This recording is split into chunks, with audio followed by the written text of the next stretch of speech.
Edward Allen Harris, better known as Ed Harris, was born on November 28, 1950, in Englewood, New Jersey. From the very beginning, his life was marked by influences that would eventually shape his artistic path. His mother, Margaret, worked as a travel agent, while his father, Robert Harris, was a singer and actor associated with the Fred Waring Chorus, a well-known musical group of its time. This early exposure to music and performance planted seeds in young Ed that would grow into a lifelong passion for the dramatic arts. Growing up in a middle-class household, Ed was not initially set on becoming an actor. Instead, much of his youth was defined by sports and athletics.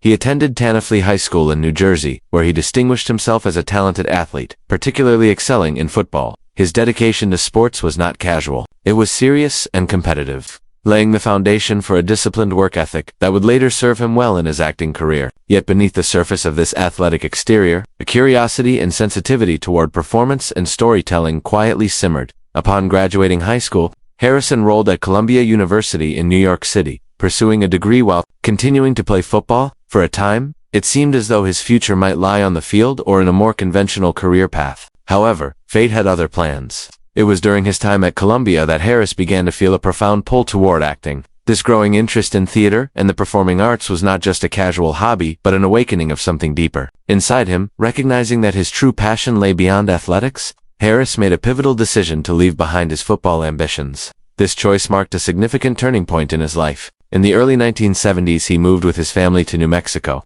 a change that would further nurture his artistic development. There, he enrolled at the University of Oklahoma, immersing himself in the world of local theater. This period of study and practice was crucial, allowing him to explore various acting techniques and stagecraft, building a solid foundation for his craft. However, Harris was not content to stay in one place. Ambition and a desire for deeper training pushed him westward to California, where he transferred to the California Institute of the Arts. CalArts was known for its rigorous and innovative programs, attracting aspiring artists and performers from across the country. Harris thrived in this creative environment, honing his skills and graduating with a Bachelor of Fine Arts degree in 1975. This formal education combined with his practical theater experience shaped him into a versatile and disciplined actor. Ready to take on the challenges of professional acting, Ed Harris's career began in earnest, with small roles on stage and television, often portraying characters that demanded emotional depth and complexity. These early parts, though modest, allowed him to develop the intensity and focus that would become his trademark. His steely voice and penetrating gaze set him apart, and his commitment to authenticity caught the attention of directors and casting agents alike. The late 1970s and early 1980s marked Harris's transition from stage actor to film performer. One of his first notable film roles was in The Right Stuff 1983, directed by Philip Kaufman. In this epic drama about the early days of the U.S. space program, Harris portrayed astronaut John Glenn. This role was a breakthrough, showcasing his ability to embody a real-life hero with a commanding and restrained presence. His portrayal was praised for its subtlety and strength, and it cemented his reputation as an actor capable of delivering powerful performances without resorting to theatrics. Following The Right Stuff, Harris's career gained momentum with a string of critically acclaimed roles. In Places in the Heart 1984, he displayed a sensitive and complex character, while The Abyss 1989, directed by James Cameron, revealed his capacity to handle high-stakes, emotionally charged situations. Within blockbuster filmmaking, his performance in Glengarry Glen Ross 1992, based on David Mamet's Pulitzer Prize-winning play, further demonstrated his versatility, blending intensity with sharp dialogue delivery. Perhaps one of Harris's most defining performances came in the mid-1990s, in Apollo 13 1995. He played flight director Gene Kranz, a role that required him to exude calm authority amid a life-or-death crisis. His portrayal was both technically precise and emotionally compelling, earning him widespread acclaim and an Academy Award nomination. Around this time, Harris also took on the challenge of portraying the enigmatic Jackson Pollock in Pollock 2000. Not only did he star as the tortured artist, but he also directed the film, proving his multidimensional talent within the industry. Harris's approach to acting is marked by an almost obsessive dedication to research and preparation. Known for his methodical study of characters, he dives deep into understanding their motivations, backgrounds, and emotional landscapes. Whether playing a haunted painter, a tough military man, or a morally complex figure, Harris brings an authenticity that few can match. His performances often feel raw and unfiltered, as if the audience is witnessing the very soul of the character on screen. Despite his serious demeanor, Harris's intensity is not off-putting but rather magnetic. Colleagues frequently describe him as someone who elevates the energy on set through his commitment and professionalism. This seriousness about the craft is no accident. It reflects a philosophy that acting is not mere entertainment but a profound exploration of the human condition. Over the decades, Harris has amassed an impressive body of work across film, television, and theater. His ability to shift effortlessly between mediums and genres speaks to his skill and adaptability. Roles in The Truman Show 1998 and The Hours 2000 to further solidified his standing as one of the most respected actors in Hollywood, with performances that linger long after the credits roll. As Harris moved into his later career, he continued to challenge himself, taking on morally ambiguous and complex characters that showcased his range. His role as the Man in Black in HBO's Westworld introduced him to a new generation of viewers, proving that even in his 70s, he remains a dynamic and compelling presence.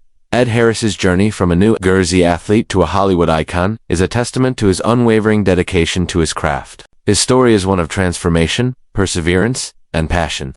He is a reminder that true artistry requires more than talent. It demands heart, discipline, and an unyielding commitment to truth in storytelling. While Ed Harris's career has long been defined by powerful, intense roles and a relentless dedication to his craft, his personal life offers a contrasting glimpse into a man who values stability, love, and family above all else. Behind the scenes of Hollywood's glare and the often chaotic nature of the entertainment industry, Harris has cultivated a quiet, private world with the woman who would become his lifelong partner, actress Amy Madigan. Their story began in the early 1980s, on the set of Places in the Heart, 1984, a drama that not only marked a significant milestone in Harris's burgeoning career, but also became the backdrop for the blossoming of their relationship. Harris and Madigan met while working closely together on the film, which demanded intense emotional performances from both actors. It was a project that brought them into close contact for long hours, fostering a deep connection founded on mutual respect and shared artistic dedication. Amy Madigan, herself an accomplished actress with a strong presence in film and television, brought a grounded yet passionate energy to the relationship. Their chemistry, evident both on and off screen, quickly evolved into a profound personal bond. In an industry often characterized by fleeting romances and tabloid sensationalism, the partnership between Harris and Madigan stood out as a beacon of authenticity and longevity. On November 21, 1983, Ed Harris and Amy Madigan were married, setting the foundation for a private yet powerful union. Their wedding was a relatively low-key affair, reflective of their preference to keep their personal lives away from the relentless spotlight of Hollywood. Over the years, this discretion allowed their relationship to flourish away from public scrutiny, fostering a deep trust and understanding that many of their peers envied. Their marriage has endured the inevitable challenges of life in the entertainment industry: long periods of separation due to filming schedules, the pressures of public expectations, and the uncertainties inherent in acting careers. Yet, Harris and Madigan have consistently demonstrated a shared commitment to supporting one another's artistic pursuits while nurturing their family life. In 1993, a decade into their marriage, the couple welcomed their daughter, Lily Dolores Harris. Born on May 3rd, Lily grew up surrounded by the influences of a creative household, yet her parents made a concerted effort to shield her from the often overwhelming pressures of Hollywood fame. They sought to provide her with a normal, grounded upbringing, emphasizing values of humility, kindness, and the importance of hard work.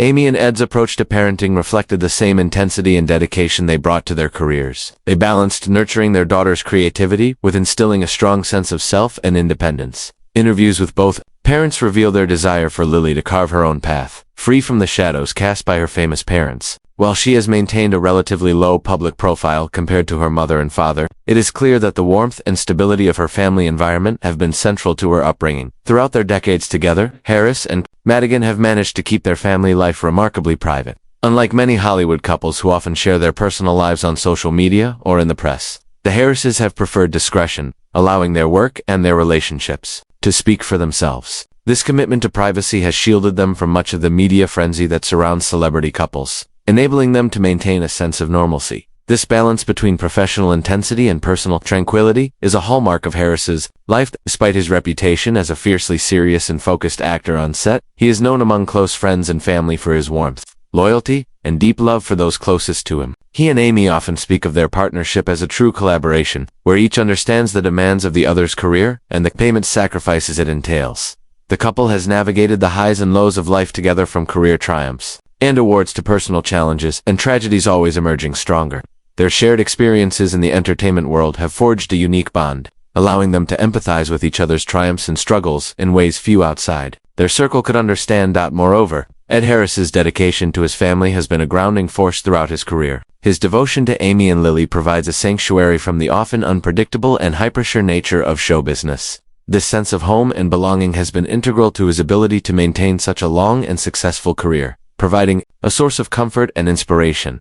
The family's quiet unity stands as a testament to the values Harris holds dear: authenticity, loyalty, and love. In an industry frequently marked by change and impermanence, their stable family life has been a constant and cherished element. This enduring personal foundation complements Harris's professional achievements, adding depth and richness to the story of a man who has dedicated himself not only to his art, but also to the people he loves most. As Harris has aged gracefully, his role as a husband and father has taken on increasing significance. Despite the demands of his work, he has remained committed to being present for his family, cherishing the simple, everyday moments that many might overlook. This balance between the public intensity of his career and the private warmth of his home life paints a fuller picture of Ed Harris not just as a legendary actor, but as a devoted family man. January 2025 marked a turning point in the life of Ed Harris, a man whose career had been defined by resilience, passion, and intense dedication to his craft. At 74 years old, Harris was entering a more reflective phase of his life, one in which he began to slow down the relentless pace of his career to savor quieter moments with his family,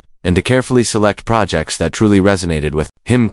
Yet amid this period of calm, an unforeseen disaster would upend his world in a way few could have anticipated. The Palisades fire, which erupted in the Santa Monica Mountains, quickly escalated into one of the most catastrophic wildfires in California's history. Fueled by hurricane-strength Santa Ana winds and dry conditions, the fire tore through vast swaths of land with merciless speed and intensity, devastating entire communities and leaving thousands displaced. Among the many victims of this brutal inferno was Ed Harris himself. The sprawling coastal estate he had called home for over 2 decades, perched high on a ridge overlooking the vast Pacific Ocean, was reduced to smoldering ash. It was not merely a house, but a sanctuary, a repository of memories, personal artifacts, and the tangible legacy of a lifetime dedicated to the arts. For Harris, the loss was profound. The Malibu residence had been a retreat where he found solace away from the demands of Hollywood. It was here that he wrote scripts, prepared for iconic roles, entertained friends and fellow artists, and shared quiet, intimate moments with his wife Amy Madigan. The home represented decades of accumulated achievements, but more importantly, it symbolized a safe place where Harris could be himself without the gaze of the public eye.